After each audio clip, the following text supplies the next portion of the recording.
করে ভারতের দখলে থাকা ঠাকুরগাঁও সীমান্তের ৯১ বিঘা জমি উদ্ধার করেছে বর্ডার গার্ড বাংলাদেশ। ঠাকুরগাঁও জেলার বালিয়াডাঙ্গি উপজেলার বেউরঝাড়ি সীমান্তের ৩৮০ নং পিলার সংলগ্ন এলাকায় ৭৬ বিঘা জমি, রানীশংকৈল উপজেলার ৩৭৪ নং পিলার সংলগ্ন এলাকায় ১৫ বিঘা জমি নির্ণয় করে বিজিবি। পরে দখলকৃত জমি ফেরত চেয়ে বিজিবি এবং বিএসএফ এর মধ্যে দফায় দফায় বৈঠক অনুষ্ঠিত হয়। এক পর্যায়ে উভয় দেশের সার্ভেয়ার নিয়োগ করে জমির সীমানা নির্ধারণ করে। গত ৬ ও ৭ মার্চ আলাদা আলাদা সীমান্তে সর্বশেষ বৈঠক শেষে নির্ধারিত সীমানায় বিজিবির পক্ষ থেকে খুঁটি স্থাপন করে টাঙিয়ে দেওয়া হয় সাদা রঙের কাপড়। পরে জমি উদ্ধারের বিষয়ে গেলে ৭ এপ্রিল একটি প্রেস রিলিজের মাধ্যমে গণমাধ্যমকারীদের অবগত করেন Thakurgaon battalion ৫০ BGB. Press release থেকে জানা গেছে, উদ্ধারকৃত ৯১ বিঘা জমির মধ্যে ৭৭ বিঘা আবাদি, ১১ বিঘা চা বাগান ও ৩ বিঘা নদীর চর রয়েছে।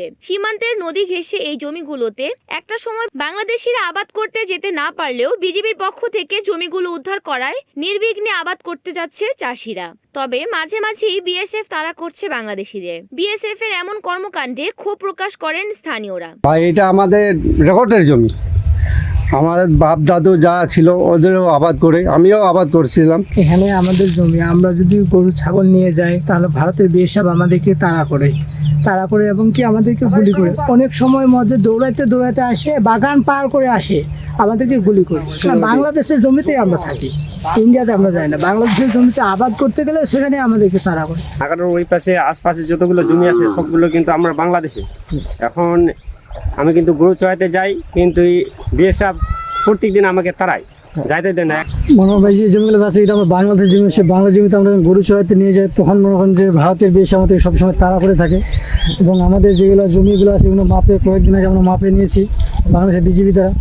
সীমান্তে জমি উদ্ধারের সার্বিক বিষয় তুলে ধরেন ঠাকুরগাঁও ৫০ বিজিবির অধিনায়ক কর্নেল তানজির আহমদ। প্রশাসনের মাধ্যমে প্রাপ্ত জমি প্রকৃত মালিককে বুঝিয়ে দিতে আলোচনা চলছে। সেই সাথে সীমান্তে বাংলাদেশের আরও জমি রয়েছে, তা উদ্ধারেরও ব্যবস্থা নেওয়া হবে বলে জানায় সংসদ সদস্য মাঝহারুল ইসলাম সুজন।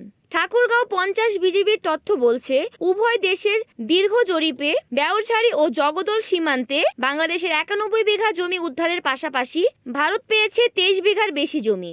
প্রাথমিকভাবে জানতে পারি যে এই জমিগুলা আমাদের, এবং সেই প্রেক্ষিতে সদর দপ্তরের নির্দেশনা ক্রমে আমরা পতাকা বৈঠকের আয়োজন করি বিএসএফ এর সাথে, এবং সেখানে আমরা জানাই যে এটা যৌথ জরিপের প্রয়োজন আছে বিষয়টি।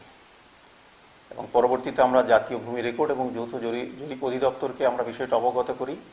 এই অবগত করার ফলে প্রসেস অনুযায়ী জাতীয় জরিপ এবং ভূমি রেকর্ড অধিদপ্তরের প্রতিনিধি দল আসেন, এবং দুই দেশের প্রতিনিধি দলের উপস্থিতিতে বিএসএফ এবং বিজিবির উপস্থিতিতে আমাদের সার্ভেটা হয়, এবং সেখান থেকে আমরা ৯১ বিঘা জমি আমরা আমাদের বাংলাদেশের সাথে সংযুক্ত করতে সক্ষম হই।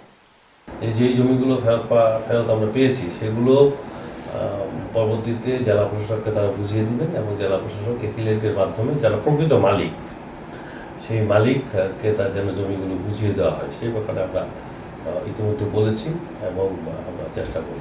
রিপোর্ট করেছেন ঠাকুরগাঁও প্রতিনিধি মোহাম্মদ মিনহাজ আলম, এনএন টিভি।